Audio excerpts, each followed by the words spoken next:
Assalamualaikum warahmatullahi wabarakatuh. Yang terhormat Bapak Restu selaku dosen pengampu mata kuliah Strategi Penyusunan dan Publikasi Karya Ilmiah. Saya Romi Hakim izin memaparkan hasil karya ilmiah yang telah saya buat, yakni sebuah artikel yang berjudul tentang analisis campur kode di daerah Desa Balai Gede. Di sini saya Romdin izin share screen terlebih dahulu.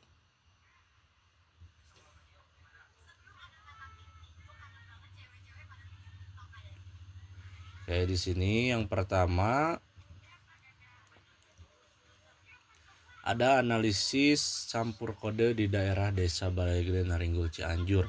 Jadi di sini saya tuh membuat karya ilmiah, membuat artikelnya itu yakni tentang sosiolinguistik, itu yang mana dalam sosiolinguistik itu ada satu fenomena yakni fenomena campur kode. Campur kode itu yakni penggabungan dua bahasa atau lebih dalam satu tuturan. Di situ saya itu menggunakan template dari Hartatori dan insya Allah akan saya submit juga di jurnal Hartatori, Jurnal Pendidikan Bahasa dan Sastra Indonesia. Di sini untuk penulisnya Romdin sendiri. Yang pertama itu ada abstrak.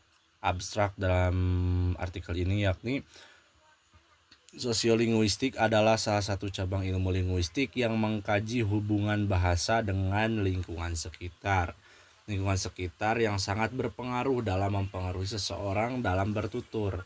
Ketika individu bertutur, terkadang terdapat fenomena campur kode. Campur kode adalah satu fenomena yang mencampurkan dua bahasa atau lebih dalam satu tuturan. Adapun campur kode yang ada di Desa Balai Gede ini yakni campur kode kata, dan jenisnya itu merupakan inner code mixing dan hybrid code mixing. Adapun faktor yang mendukung terjadinya campur kode dalam fenomena ini yakni lingkungan tempat mereka bekerja. Lingkungan kerja sangat berpengaruh besar dalam mempengaruhi tuturan. Hal ini disebabkan karena individu berusaha menyesuaikan diri dengan lingkungannya. Adapun kata kunci dalam artikel ini yakni sosiolinguistik, campur kode, linguistik, dan lingkungan. Di sini yang kedua itu ada abstrak dalam bahasa Inggris. Selanjutnya itu ada pendahuluan. Dalam pendahuluan ini yakni yang pertama itu saya itu menjelaskan tentang bahasa itu apa. Bahasa itu menurut lambang bunyi. Bahasa itu lambang bunyi menurut KBBI juga di sini diperkuat bahwasanya bahasa adalah sistem lambang bunyi yang arbiter yang digunakan oleh anggota suatu masyarakat untuk bekerja sama, berinteraksi, dan mengidentifikasi diri gitu. Adapun sejalan dengan Sakdiah dan Sihombing 2023, bahasa adalah alat berkomunikasi antara manusia yang satu dengan manusia yang lainnya. Jadi bahasa itu adalah suatu alat atau media komunikasi gitu, alat komunikasi yang digunakan untuk berinteraksi, seperti itu singkatnya. Yang pendahuluan yang kedua ini saya juga mengangkat tentang fenomena campur kodenya, menjelaskan juga tentang campur kode. Campur kode juga di sini itu saya tuh menjelaskan bahwanya campur kode menjadi salah satu fenomena yang wajar di dalam masyarakat yang mempunyai dua bahasa atau bilingual atau lebih gitu. Campur kode di masyarakat seperti ini beragam, seperti campur kode kata, frasa, klausa maupun kalimat. Dan demikian campur kode ini menunjukkan bahwasanya lingkungan sosial berpengaruh kepada cara berbahasa orang tersebut. Saat itu juga di sini tuh adapun urgensi dari penelitian ini yakni penelitian ini diadakan untuk mengetahui bagaimana proses campur kode terjadi pada lingkungan masyarakat. Kajian ini menjadi salah satu hal penting agar pembaca mengetahui proses terjadinya fenomena campur kode dan mengetahui faktor apa saja yang menyebabkan campur kode itu terjadi. Adapun penelitian ini bertujuan untuk menganalisis proses fenomena campur kode yang berlokasikan di Desa Balai Gede, Naringgul, Cianjur, Jawa Barat. Penelitian ini mengkaji bagaimana fenomena tersebut terjadi, terutama mengkaji faktor penyebab dan fungsi sosial dalam mempengaruhi seseorang dalam bertutur seperti itu. Terus di sini juga ada penjelasan dari faktor-faktornya. Penjelasan dari faktor-faktornya tersebut di sini diperkuat oleh Nababan dalam Alawiyah dan kawan-kawan. Selanjutnya itu tempat lokasi dalam penelitian ini yakni sebagai Kecamatan Naringgul. Adapun metode yang digunakan, metode penelitian di sini, penelitian ini menggunakan pendekatan deskriptif kuantitatif gitu, kualitatif. Karena dalam penelitian ini data yang akan digambarkan dan akan dijelaskan secara narasi seperti itu. Adapun lokasi dan pada waktu penelitian di sini udah jelas ya. Udah jelas bahwasanya waktunya itu dimulai dari awal November, jadi diteliti melalui sosial media dan melalui chat-chat penulis juga. Terus sumber data di sini, data primer berupa percakapan langsung atau obrolan secara langsung dari media elektronik itu atau sering disebut chat bersama warga desa Balegede yang mengandung unsur campur kode dalam berbahasa sehari-hari dan dalam platform pribadi warga tersebut. Itu primer, itu yang paling pokok, paling penting. Adapun data sekunder berupa catatan dokumen dari hasil tinjauan sosial media warga asli daerah Balegede yang penulis kenali. Jadi secara tidak langsung data ini ada dua. Yang pertama itu obrolan secara langsung dari chat, obrolan secara langsung dari DM dan lain sebagainya. Dan di sini juga ada yang dari hasil sosial media gitu untuk data sekunder yang hanya diambil screenshot saja seperti itu. Adapun subjek penelitian adalah masyarakat desa Balegede yang pulang merantau atau sedang merantau keluar kota seperti itu. Adapun pemilih warga desa Balegede dipilih secara random dengan tetap mempertimbangkan keterlibatan mereka sama berkomunikasi dengan melihat latar belakang asal warga tersebut menetap seperti itu. Jadi selanjutnya itu ada pun cara untuk pengumpulan data.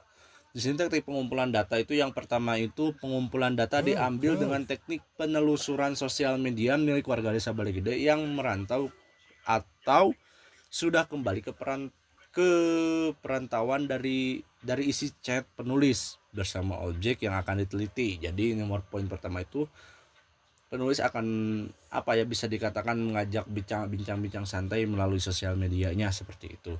Yang kedua itu dokumentasi. Untuk dokumentasi itu yakni tangkap layar untuk data yang diambil dari sosial media warga desa Balegede yang relevan dengan konten penelitian ini. Jadi dokumentasi tersebut digunakan untuk bisa dikatakan mengabadikan atau mengetahui datanya gitu dengan cara screenshot atau tangkap layar seperti itu. Selanjutnya itu ada instrumen penelitian. Instrumen utama dalam penelitian ini yakni penulis sendiri sebagai kunci dengan berbantuan fitur dari media elektronik yakni tangkap layar gitu. Jadi instrumennya itu tentu saja yang paling utamanya itu adalah penulis, dan yang keduanya itu tentu saja subjek yang akan diteliti seperti itu. Objeknya itu yakni desa Balegede seperti itu. Teknik analisis data. Analisis data ini menggunakan deskriptif kualitatif dengan langkah-langkah menurut Miles, Huberman, dan Saldana. Pengumpulan data, terus yang kedua reduksi data, penyajian data, penarikan data, verifikasi. Dengan menggunakan metode ini, penulis berharap dapat memberikan gambaran terhadap keadaan campur kode yang ada di daerah desa Balegede, Kecamatan Naringgul, Kabupaten Cianjur. Selain itu, penulis berharap semoga para pembaca menyadari akan sebuah fenomena yang terjadi di kalangan masyarakat luas gitu. Adapun di sini untuk tahapan selanjutnya itu adalah hasil dan diskusi. Untuk hasil dan diskusi, yakni di sini ada campur kode adalah proses pencampuran dua bahasa atau lebih dari satu tuturan. Sejalan dengan Sukmana dalam Mailani dan kawan-kawan 2023, campur kode adalah pencampuran atau penggunaan dua bahasa atau lebih dalam proses komunikasi. Campur kode juga terjadi dengan pencampuran bahasa daerah dengan daerah, bahasa nasional dengan daerah, dan bahasa nasional dengan bahasa nasional lainnya. Sejalan dengan dalam fenomena campur kode, terbagi menjadi dua jenis gitu. Yakni campur kode inner code mixing atau campur kode ke dalam dan outer code mixing. Terus ada juga satu lagi yang menambahkan dari para ahli itu ada hybrid code mixing. Hybrid code mixing itu adalah penggabungan dan sebagainya, itu banyak lah. Dan selanjutnya itu ada pun faktor yang menyebabkan campur kode. Salah satu cara yang nama dia berasal dari tempat di mana dia hidup sekarang sejalan dengan Nababan Alawiyah 2021. Campur kode dapat terjadi karena beberapa faktor penyebab, di antaranya satu, penutur mitra tutur sedang berkomunikasi dalam situasi informal atau santai. Dua, pembicara atau penutur ingin memperhatikan keterpelajarannya atau pendidikan. Tiga, tidak adanya bahasa yang tepat untuk ketidakmampuan untuk mencari panahanan kata ekspresi dalam satu bahasa. Lima, hubungan suatu bahasa dengan topik yang dibicarakan, seperti itu. Jadi sebagai pelengkap lah, sebagai penguat saja, bahwasanya campur kode juga ini mempunyai fungsi gitu. Jadi fungsi untuk campur kode juga yang saya terapkan di sini itu bahwasanya campur kode itu tidak hanya dilakukan, akan tetapi mempunyai tujuan khusus seperti memperkuat argumen, menunjukkan identitas diri, menunjukkan kepandaiannya dan lain sebagainya, itu banyak. Dan adapun fenomena yang tampak dari sebagai yakni saya itu mengambil dua data, yakni dari Dimas Erlangga yang merupakan teman saya sendiri. Di sini tuh ada data-data, kita langsung saja ke tabel untuk menjelaskan. Di situ dari hasil chat pribadi saya tuh terdapat campur kode. Campur kode yang pertama itu kata di dalam chattingan tersebut terdapat rada tidak merenah euy. Kata rada tidak merenah itu merupakan sebenarnya campur kode kata gitu, yang merupakan penggabungan bahasa Indonesia dan bahasa Sunda, yakni penggabungan kata tidak yang merupakan bahasa Indonesia digabungkan dengan bahasa Sunda gitu, yakni merenah dan itu merupakan biasanya itu identik dengan bahasa Sunda. Adapun jenisnya itu ya termasuk ke inner code mixing atau campur kode ke dalam. Karena campur kode ke dalam ini masih campur kode yang masih dalam ranah penggabungan kata yang masih mempunyai ikatan kerabat kebahasaan, yakni bahasa daerah dengan bahasa nasional, seperti itu. Jadi ya masih inner code mixing. Terus yang kedua itu ada akan kupaksakan untuk bekerja. Sebenarnya kalau dilihat secara sekilas, hal ini nampak seperti alih kode gitu, alih kode atau buah kalimat yang dirubahnya, akan tetapi sebenarnya campur kode ini merupakan campur kode, masih campur kode karena memang masih berupa hal itu masih apa ya, terusan dari chat sebelumnya gitu. Karena chat tersebut belum terbalas, saya sudah membalasnya dan dia masih meneruskan chat yang atas, sehingga campur kode kalimat karena beliau mengucapkan kalimat lengkap dalam tuturan fenomena alih kode gitu. Akan tetapi hal ini merupakan campur kode karena beliau bermaksud melanjutkan chat yang ada di atasnya gitu. Adapun jenisnya itu tentu saja ada inner code mixing, campur kode ke dalam, masih saja ya, karena bahasa Indonesia dan bahasa Sunda itu merupakan inner mixing atau masih mempunyai ikatan kekerabatan. Selanjutnya itu ada kata liar anjay. Nah, ini kata liar anjay dan pakai emot. Ini dilihat dari kata campur kode. Hal ini karena mencampurkan bahasa Sunda dengan bahasa gaul kota gitu.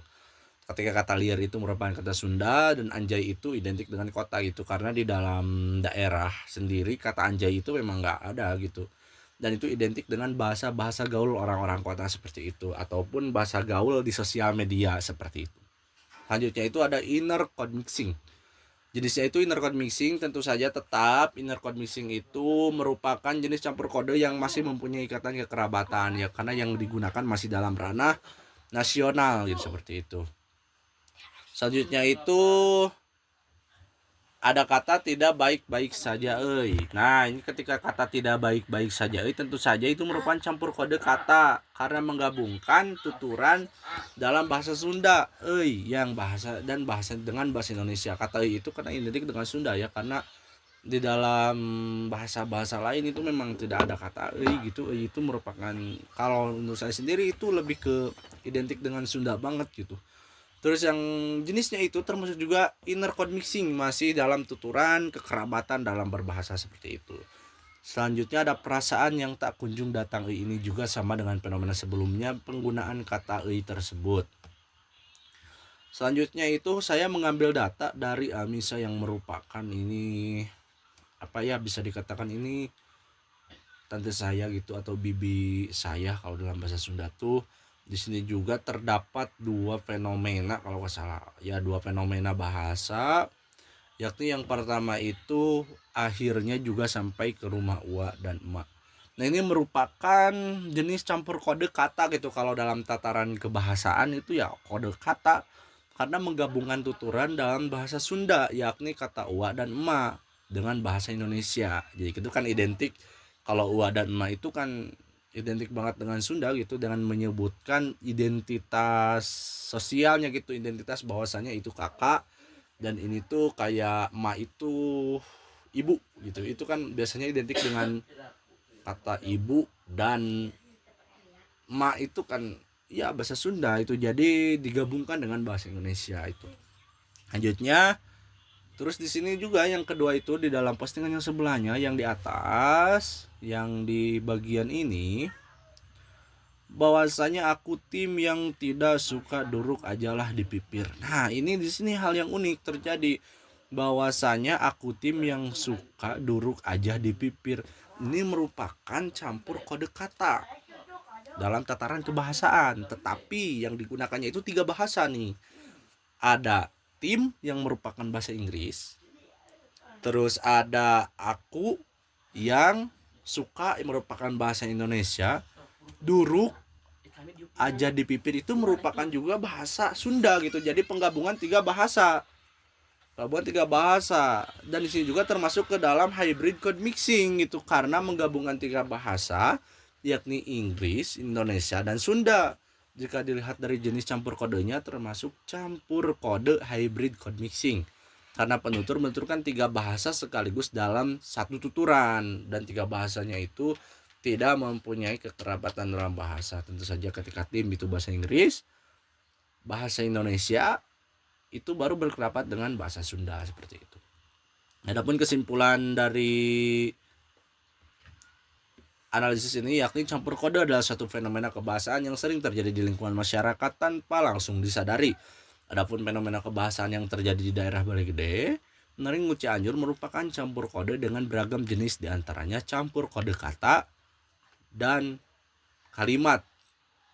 Adapun jenis campur kode yang digunakan yakni penggunaan campur kode bahasa daerah dan bahasa Indonesia, intercode mixing, dan penggabungan tuturan bahasa Indonesia, Sunda, dan bahasa Inggris, hybrid code mixing. Selain itu, faktor yang mempengaruhi campur kode tersebut yakni karena orang-orang tersebut merantau atau bekerja keluar kota gitu. Sehingga orang-orang tersebut berusaha menyesuaikan dengan lingkungannya, dan pada akhirnya campur kode itu masih melekat pada diri orang tersebut. Akan tetapi, fenomena campur kode ini tidak hanya melekat ketika di mana seseorang itu menetap. Akan tetapi, efek campur kode ini juga terjadi dan terbawa oleh seseorang ketika individu itu sudah keluar dari daerah tersebut. Hal ini mengakibatkan efek campur kode dengan jangka panjang jikalau fenomena ini tidak disadari dan tidak ada kemauan dari individu itu untuk berubah seperti itu. Jadi yang selanjutnya itu ada ucapan terima kasih. Ucapan terima kasih juga saya di sini mengucapkan saya berterima kasih kepada orang-orang yang telah mengizinkan media sosialnya dimuat dalam artikel ini. Selain itu, saya berterima kasih kepada semua platform yang telah mencantumkan para ahli dan para pendapatnya yang telah dimuat dalam artikel ini. Semoga kajian artikel ini dapat menambah kajian seputar cabang ilmu linguistik dan semoga memberikan manfaat bagi para pembaca. Terima kasih, dan selanjutnya itu ada daftar rujukan. Hanya itu yang bisa saya sampaikan. Mohon maaf bila selama penyampaian terdapat salah-salah kata, terdapat salah-salah pengucapan. Mohon maaf yang sebesar-besarnya. Saya Romi Hakim pamit undur diri. Assalamualaikum warahmatullahi wabarakatuh.